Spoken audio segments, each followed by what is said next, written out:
Venice ചലച്ചിത്രോത്സവത്തിൽ ലോകത്തിന്റെ മനസ്സ് കീഴടക്കി ദി വോയിസ് ഓഫ് ഹിന്ദ് റജബ്. ഗാസയിൽ ഇസ്രയേൽ കൊലപ്പെടുത്തിയ 5 വയസ്സുകാരി ഹിന്ദ് റജബിന്റെ കഥ പറയുന്നതാണ് ചിത്രം.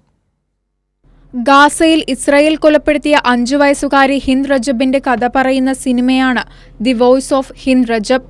യുദ്ധത്തിന്റെ ഇരുളിൽ മുങ്ങിയ ഗാസയിലെ മനുഷ്യവേദനയെ ലോകത്തിന് മുന്നിലെത്തിച്ച ചിത്രമായിരുന്നു The Voice of Hind Rajab. Tunisian സംവിധായിക കൗദർ ബെൻ ഹാനിയ സംവിധാനം ചെയ്ത ഈ ചിത്രം 5 വയസ്സുകാരി ഹിന്ദ് റജബ് തന്റെ കുടുംബാംഗങ്ങളെ നഷ്ടപ്പെട്ട ശേഷമുള്ള അവസാനത്തെ ഫോൺ വിളികളെയാണ് കേന്ദ്ര കഥയാക്കുന്നത്. ഹിന്ദിന്റെ യഥാർത്ഥ ഓഡിയോ റെക്കോർഡിംഗുകളെ ഉപയോഗിച്ചുവെന്നതാണ് സിനിമയുടെ ഏറ്റവും വലിയ പ്രത്യേകത.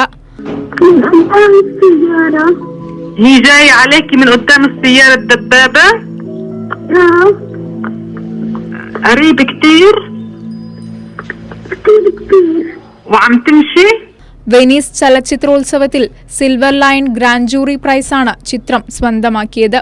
ഹിന്ദ് റജബ് എന്ന കുട്ടിയുടെ ജീവിതത്തിലൂടെ പലസ്തീൻ ജനതയുടെ ആകെ ജീവിതമാണ് പറഞ്ഞതെന്ന് സംവിധായിക കൗദർ ബെൻ ഹാനിയ പ്രതികരിച്ചു. News desk, Kairali news.